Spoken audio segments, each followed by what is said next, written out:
Hi everyone, this is EDIT 5100, Chapter 12, Integrating Augmentative Communication in the Classroom, Home, and Community. The teacher has a critical role in teaching effective communication skills by integrating augmentative communication into the curriculum and daily classroom routines. So this chapter really does focus on the teacher's perspective on implementing the use of augmentative communication. Students with augmentative communication systems do not have opportunities for communication. So it's just thinking, about a classroom whenever there's a lecture, typically it's only a couple students that ask questions, and usually a student with an augmentative communication board may not want to participate because it doesn't allow for more time sometimes with the flow of the class, so the student might not necessarily volunteer or ask those questions. So what happens then is that a lot of the times these augmentative communication devices are used minimally or abandoned. Let's talk a little bit about supportive environments for augmentative communication users and the teacher's role. The teacher may be the single most influential variable, whether it is successful. Once a system is designed by the collaborative team, the teacher is the guide. So they're the ones who are going to decide how it becomes part of the curriculum, and then also how it's really going to work within the classroom with all the other students as well. Teaching staff create classroom environments that facilitate social interaction and communication. So are there times where the student with the augmentative communication board or device is able to actually take their time to communicate with other people as well as with the teacher? In the textbook, it refers to research that talks about the teacher's role in augmentative communication.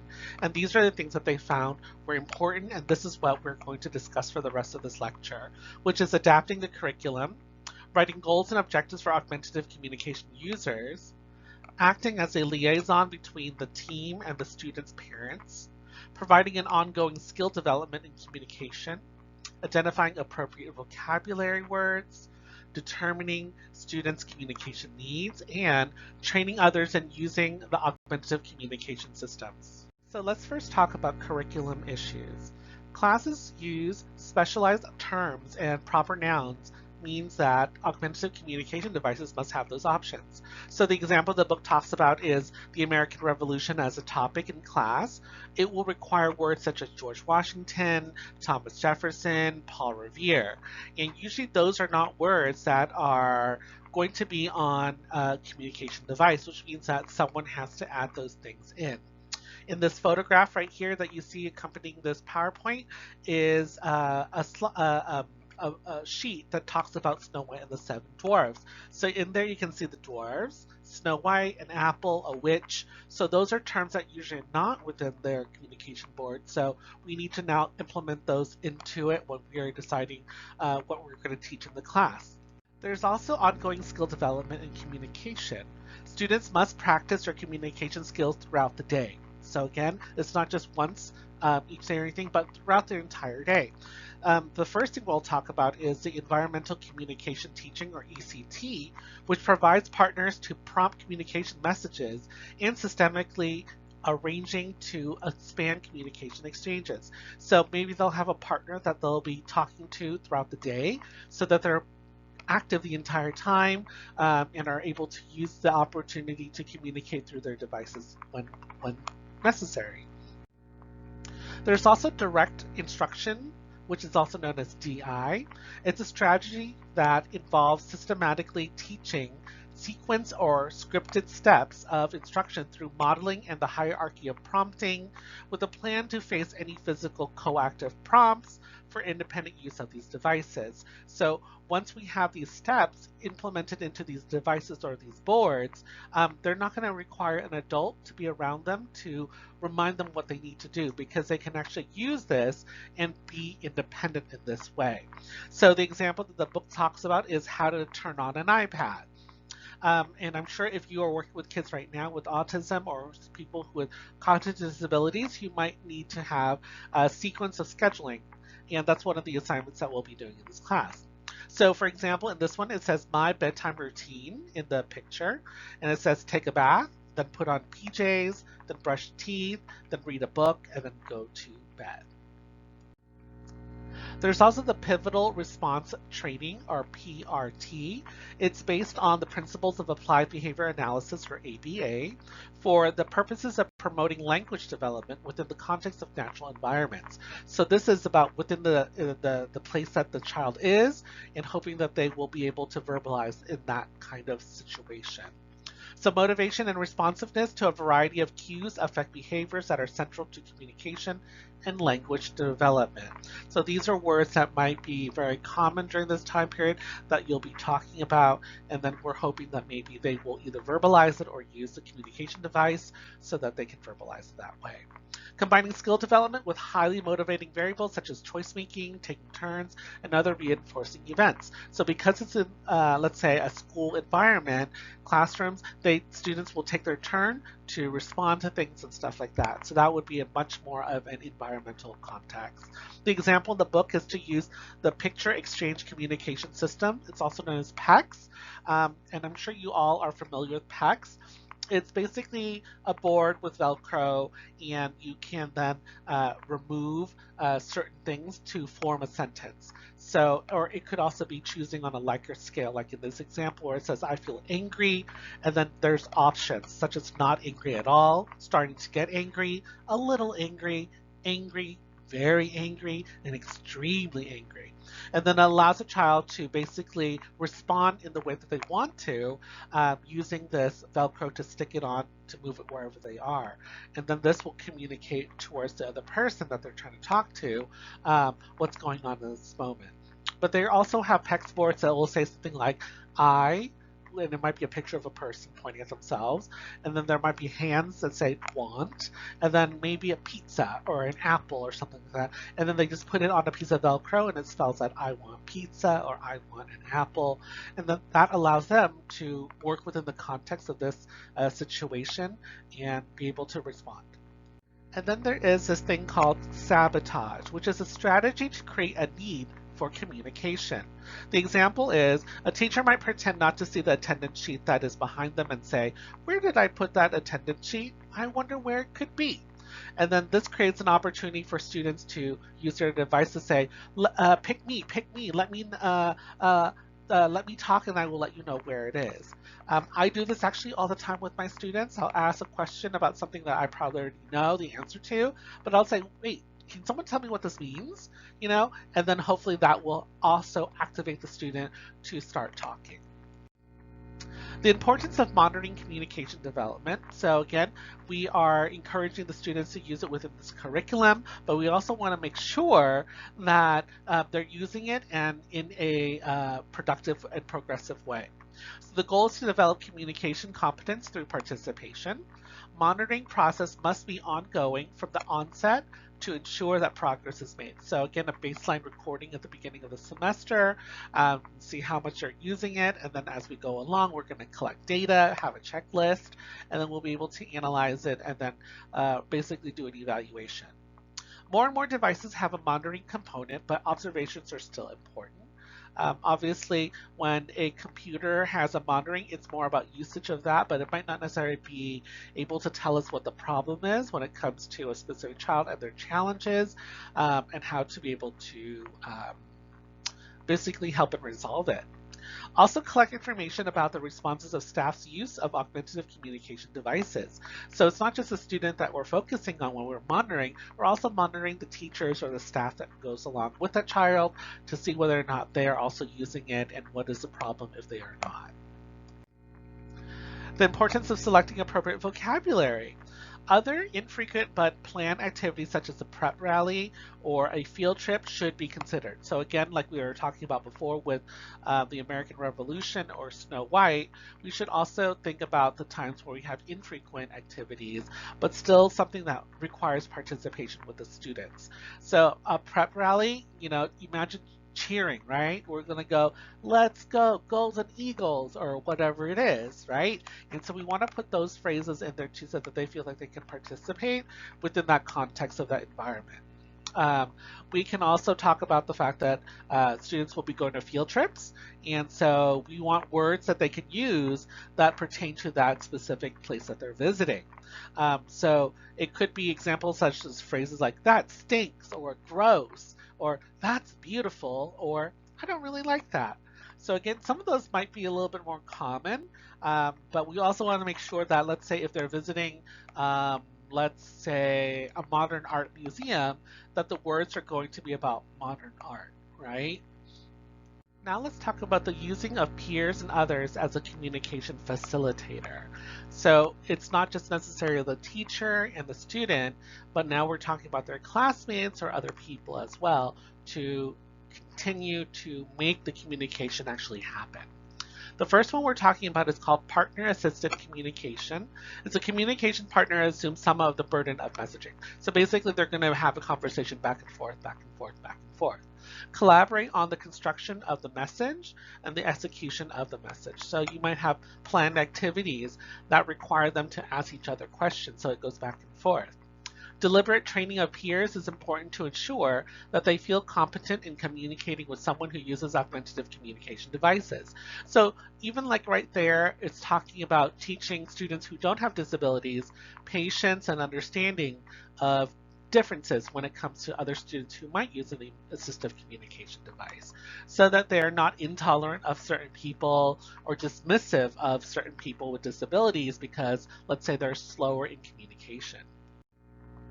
There's also the communication circle of peer support, which is basically creating a small group of peers who meet regularly to discuss and problem solve issues related to providing communication opportunities for the augmentative communication user. So basically having permanent groups where they will have to check in with each other, and then that way it requires the students to communicate with each other and to have that experience of talking to someone who might be nonverbal but are very, very verbal when it comes to an assistive augmentative communication device.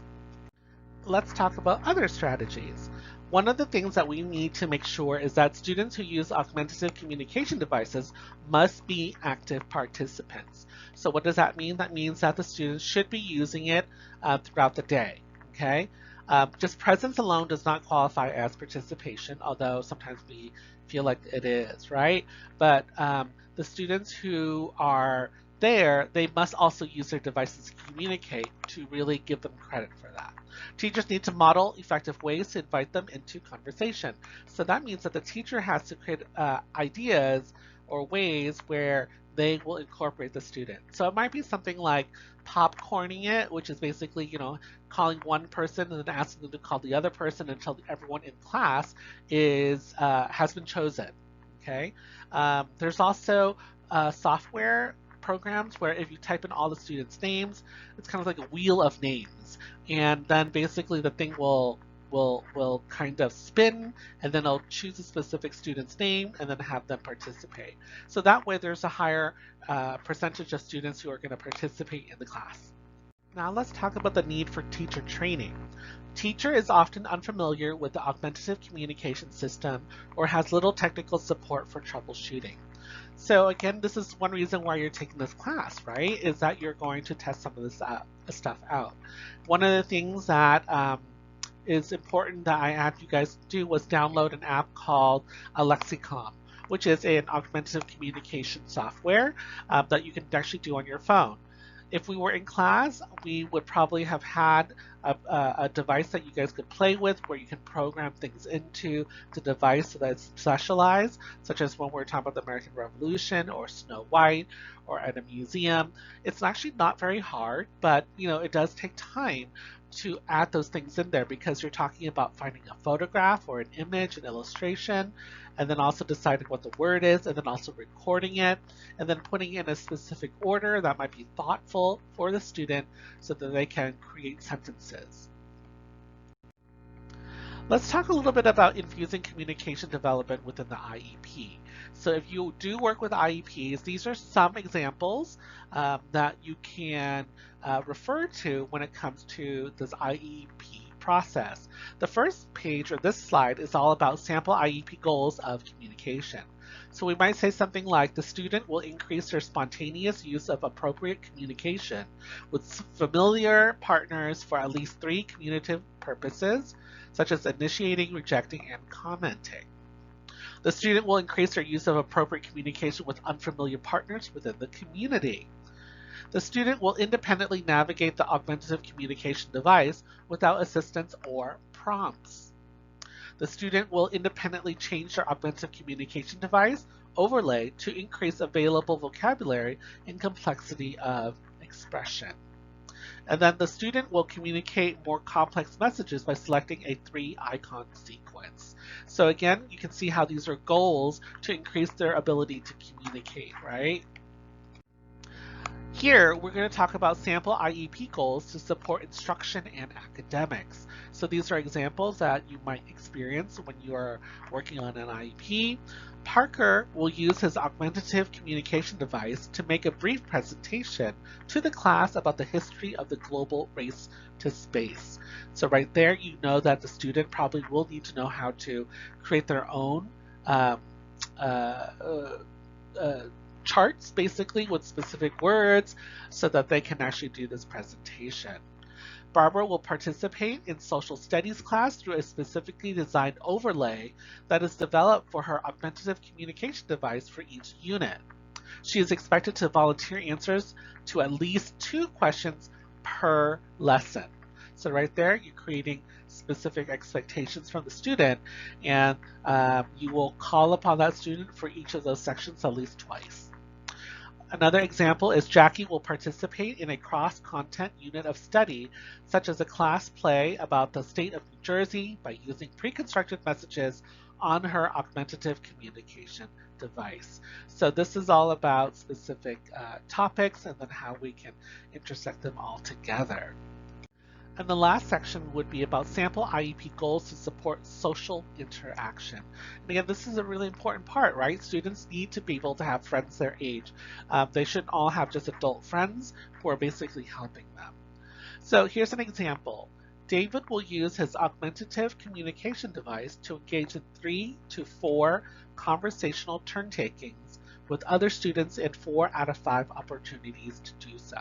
So it's a very, very specific goal, right? That's really great. It's called a SMART goal. SMART standing for specific, measurable, achievable, realistic, and tangible, right? So you can see how this student has achieved this goal by just the way that they're being described. Here's another example. Michelle will use her augmentative communication device to sustain conversation by asking appropriate questions of others regarding topics initiated by herself or others. Another one is Lori will use her augmentative communication device to comment appropriate or ask for assistance from a peer when engaged in a play activities during free time within the classroom or playground. So again, using it within different contexts or environments with their classmates. Another one is Jake will greet 3 people using a low-tech talking bricks while engaged in a vocational activity in the community.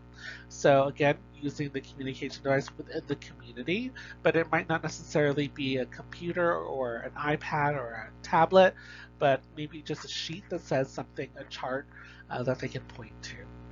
The last one here is Roberta will use her augmentative communication device to spontaneously indicate to a peer or teacher that she needs additional wait time to proceed information before responding, or to process information before responding. So that's also really, really great as well, is, sometimes the teacher might be going too fast, and to have the student be able to say, wait, right, I need to start thinking a little bit more about this before you go forward. And that is active communication, because if you don't say those things, the teacher might not necessarily know, and then they will proceed to move forward, and then the student will be lost or be behind. Here are some tips for guiding parents to promote the use of augmentative communication. Provide direct instruction on the use of the system. Identify vocabulary that is relevant to the home. Teach family members to provide opportunities for communication and to also wait. Provide simple data and evaluation sheets for home and community use. Give parents permission to expand the child's communication, and keep it simple. Again, we want to make sure that parents understand that the student doesn't only have to apply their things only at school. It needs to be applied all the time, and that means also at home, which requires the parents to also be kind of like teachers, right? And especially during this pandemic, I'm sure parents really do know how it feels like to be teachers, or trying to be one anyways. So for this, we're talking about the fact that the parents should also be very actively involved with the child's learning, and hopefully they can be, or at least one of the parents, so that the child's behaviors are continuing from school to home and then back to school again. And lastly, we're going to talk about how to talk to an augmented communicator. So just talking about meeting a student or a person who's using a device like that to communicate is to be just yourself. Okay, don't be nervous or anything like that. Talk to the user at an age appropriate level. So again, meet them where they are so that they understand what's going on. If you use a lot of really difficult words, they might feel overwhelmed. They might feel like they don't actually understand what you're asking or talking to them about. So again, be able to meet each individual because they are unique at the place where they will be able to understand what you guys are both talking about. Talk to the user, not the person who is with the user. And this is something that happens a lot when it comes to etiquette with children and adults with disabilities. Don't talk to their assistant, talk to them. Okay? The assistant person is there to guide and help, but you're still talking to that specific person. It feels like they're not important if you just talk to their assistant, and they will just sit there, and observe. And that's not necessarily very respectful. Always ask if you can read the user's screen or if you can guess what the user is saying. I've never really asked permission about making a guess of what a student is saying if they are struggling with their vocabulary or their verbalness. But it just doesn't hurt to also ask a guess. With the screen, usually the person will probably give you the screen or let you know to just look at it.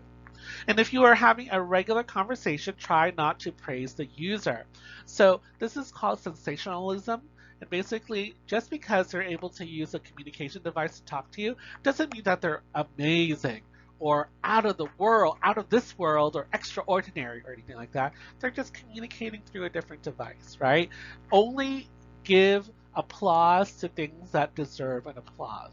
If they're just using their device to tell you that they want to have a cup of coffee, you don't have to say, that was mind blowing that you were able to do that, okay?